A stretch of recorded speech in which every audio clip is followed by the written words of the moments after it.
Hi guys, so today I finally have simultaneously enough daylight and mental capacity to film the second part of my December wrap-up. So this video is going to contain all the books that I read in December minus the cozy mysteries that I read for Cloak and Dagger Christmas. Although this video is going to contain a cozy mystery, but it was one that I read after Christmas. And also missing from this video will be A Dead Man in Deptford by Anthony Burgess, because I talked about this one at length in a single book review video that I posted the other day. Two books that I read in December made it onto my favorite books of the year list, and in fact my all-time favorites list. One is The Burgess and the other one is The Monster of Elendhaven by Jennifer Giesbrecht. This is a Tor.com novella that was published in September 2019, in time for Halloween season. I had my eyes on that one since it was published, because I was intrigued by the blurb, but then I read some not-so-rave reviews on Goodreads, and I was discouraged from buying it. Don't ask me why, I should know better by now. And I'm so glad that I did buy it after all at the beginning of December, and then I read it during the darkest night of the year, which was exactly the right atmosphere to read that book. This story is set in a cold and dark northern industrial seaside town which was ravaged by an environmental disaster that was brought on by human greed. It was an oil spill of epic proportions that turned the waters around the town dead and toxic for good. And here we follow the story of orphaned and dispossessed street urchin Johann, who suffers all kinds of abuse on the street, all the abuse that you would expect a young kid living on the street to suffer. But then one day Johann discovers that he cannot die, he cannot be broken. And with that, of course, comes fearlessness, and with that fearlessness comes power. And Johann develops a taste for revenge and murder and wreaks havoc among the more morally objectionable part of the town's population. And then one day Johann's path crosses that of Florian Leichenblum, who is the last remaining member of a family of the old aristocracy. He is in fact the only remaining member of that aristocracy, because the city's aristocracy also fell victim to a disaster, but one of a slightly different kind.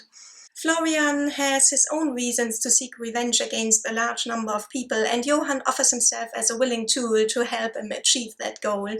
The two are a match made in heaven, not just because obviously their interests align. They are both angry and both interested in destruction.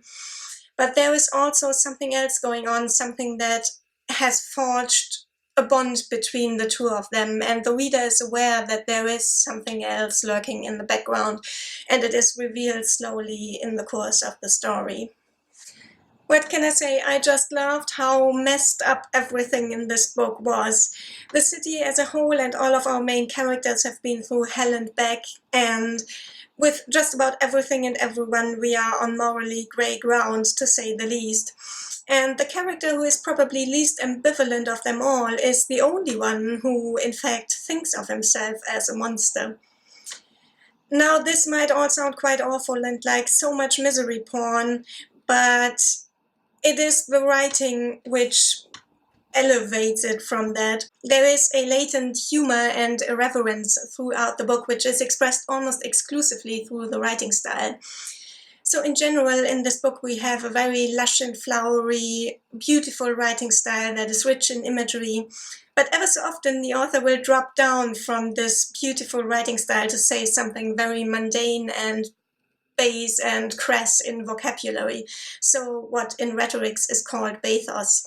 So, for instance, we will have a violent murder scene in which the spilled blood is described as something beautiful, and in so many beautiful and visceral words, and against the imposing background of the dark and toxic city, which is terrible but has a beauty of its own. And the reader is so deeply inside this image. And then the author will have one of the characters say something like, "Well, that was kind of a clusterfuck, wasn't it?" And that, of course, eases a lot of the tension that has been building and takes away from the doom and gloom of it all. Nevertheless, there is still a lot of emotional depth to this short story, and a lot of important social issues are brought to the table. All in all, it is a bit like reading a Tim Burton film, only with less clownishness and a lot more sexual tension, and altogether less suitable for children.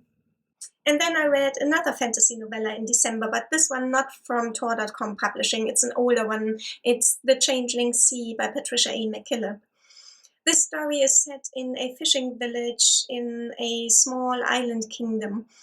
Our protagonist, Perry, short for Periwinkle, has recently lost her father to the sea, so now she hates the sea, to the point where she tries to hex it. In this, she is in stark contrast to Prince Kier, whom she meets one day on the beach because he is wandering up and down the beach because he feels an inexplicable yearning to be one with the sea. At about the same time, a strange sea creature surfaces close to the coast.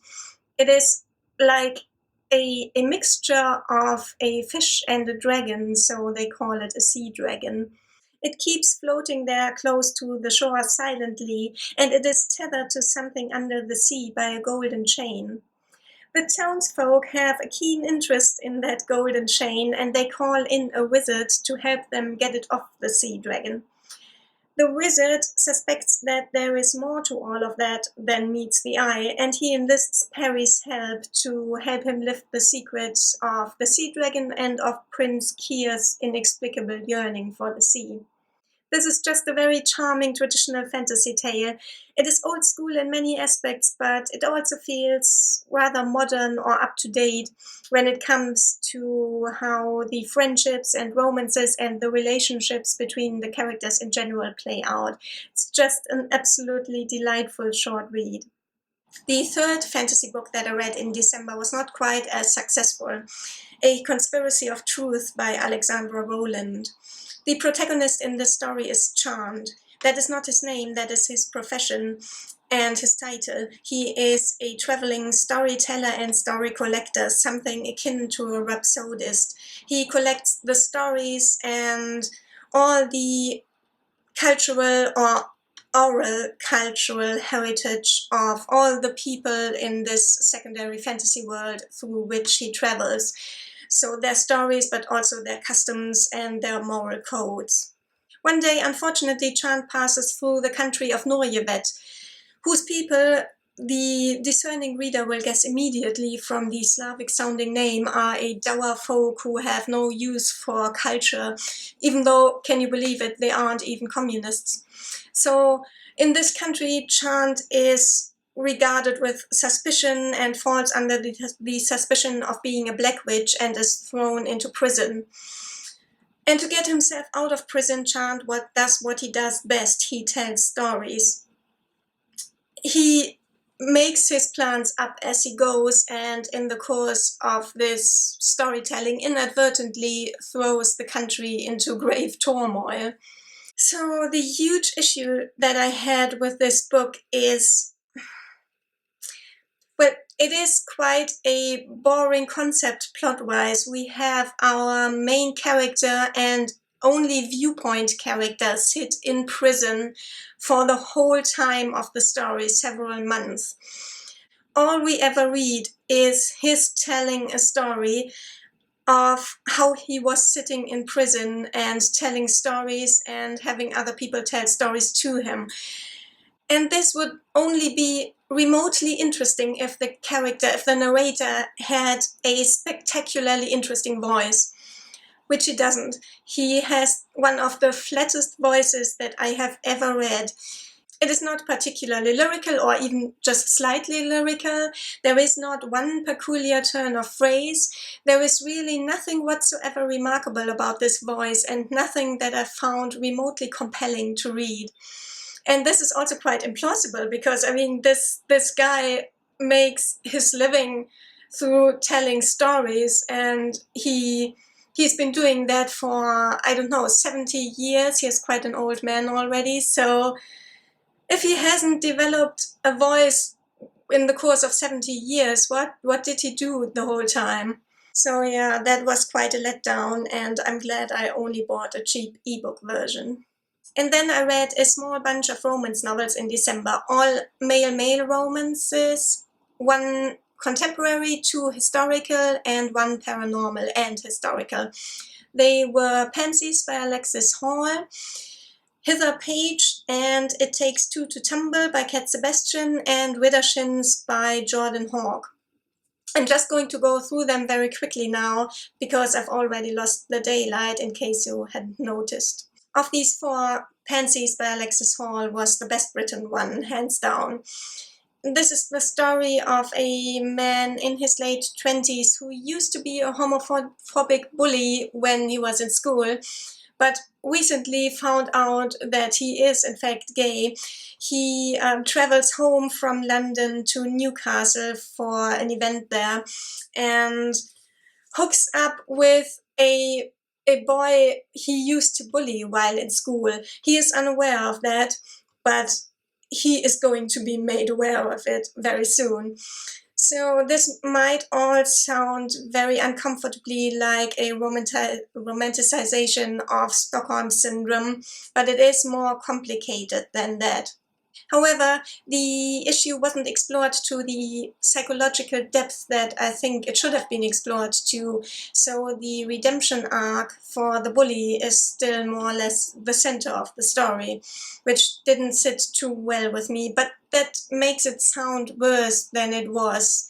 It didn't put me off Alexis Hall either, and I read another one of his contemporary romances at the beginning of January, which I'm going to talk about soon, and I loved that one.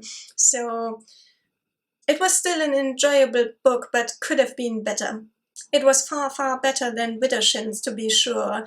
In that one, a secret agent joins an Egyptologist in something like the British Museum, only on the American East Coast. And then they fight necromancers with magical papyri and zombie mummies together. It was all very campy and quite badly written, something like middle-of-the-pack fanfiction style-wise. Yeah, I was glad to be done with, and I'm certainly not going to read any other of the books in this, I don't know, 7-part series, 9-part, 11-part, I don't know. It was also the writing that ultimately fell flat in the two books by Sebastian. It Takes Two to Tumble doesn't have much of a story. A naval captain returns home from the sea after the death of his wife, and back at home he meets the town's new vicar, and they figure out if and how they can have a life together. And this is set in the Regency period, but the speech patterns of the characters and their vocabulary just didn't seem authentic, and the writing was quite unremarkable as a whole. Hither Page is actually quite a great murder mystery. It clearly takes its inspiration from Murder at the Vicarage. It takes place in a small town in Cornwall, or maybe Devon. In any case, southwest England, and a secret agent is sent there to investigate a murder for reasons unbeknownst to himself, because this is not a case that a secret agent would usually be sent to investigate. And in the town he joins forces with the doctor, who also wants this case solved. This was such a well-crafted mystery, and at the end the solution came as a total surprise, even though it should have been obvious. It has a great ensemble of characters, and they all have different issues, and it reads like a modern and better and less snobbish and less frivolous version of an Agatha Christie novel. What didn't convince me as much was the way that the romance was developed. In all of Sebastian's books that I've read so far, the characters are always hugely conflicted, and they second-guess themselves and their decisions all the time and go back and forth on their decisions. And that in itself is, of course, very realistic, but the way that it is written somehow makes it seem just arbitrary and completely implausible. And something else that I think is unfortunate in a romance novel is to have both your love interests as viewpoint characters. Of course, the reader knows that there will be a happily ever after, but I still think it would be more suspenseful to have only one of the love interests as point of view character, which is the case, by the way, in Alexis Hall's novels, which I therefore prefer over all the others that I've read so far.